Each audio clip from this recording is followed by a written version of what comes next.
Hello and good morning, all. Today we are going to understand the adventure of the sixth Napoleon, one of the 56 Sherlock Holmes short story written by Sir Arthur.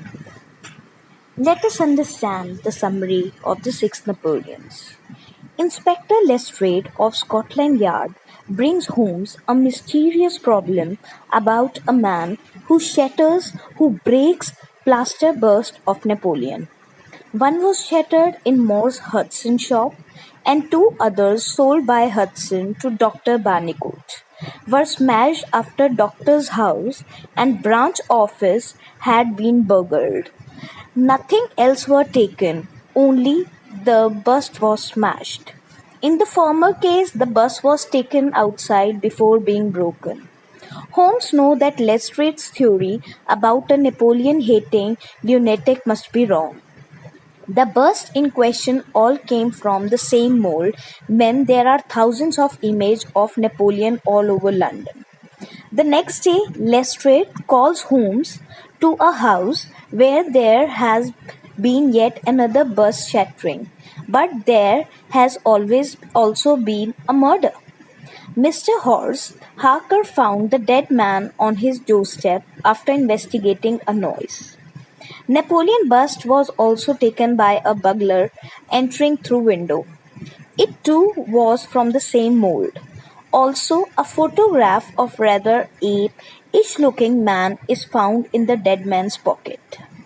The fragment of Harker's bust are in front of the garden of an empty house.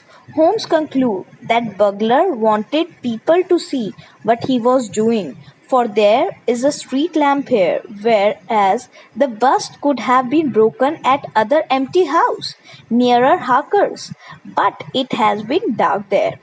Holmes tells Lestrade to tell Harker, a journalist for the Central Press Syndicate, that he is convinced that the culprit is a lunatic.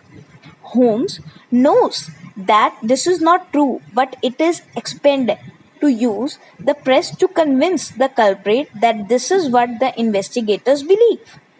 Now, Holmes interviews the two shopkeepers who sold the bust and find out whom they were sold to and where they are made. A couple of these informants also recognize the man in the picture. They know him as Beppo, an Italian immigrant. He even worked in the shop where the first bust was broken, having left his job there only 2 days earlier.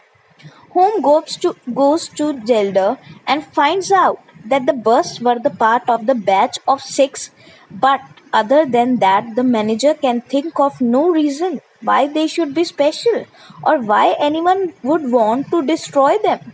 He recognizes Beppo's picture and describes him as a rascal.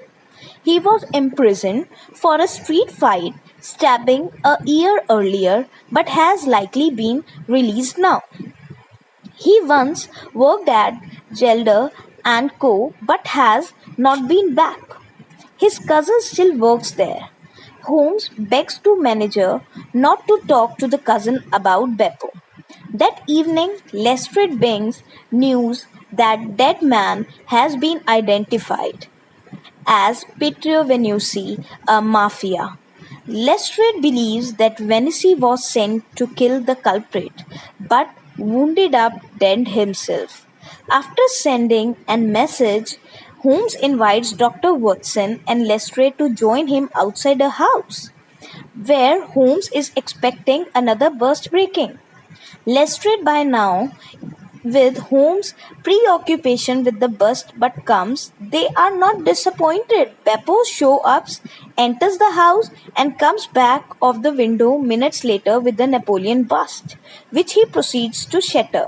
He then examines the piece, quite unaware that Holmes and Lestrade are sneaking up behind. They pounce and Beppo is arrested. He will not talk, however. The mystery is at last laid bare. After Holmes offers $10 to the owner of the last existing bust, making him sign a document transferring all rights and ownership of the bust to Holmes. After the seller has left, Holmes smashes the bust among the plaster shards is a gem. The black pearl. Holmes was aware of the case of its disappearance from the beginning. Suspicion had fallen on the owner's maid, whose name was Venice, the dead man's sister.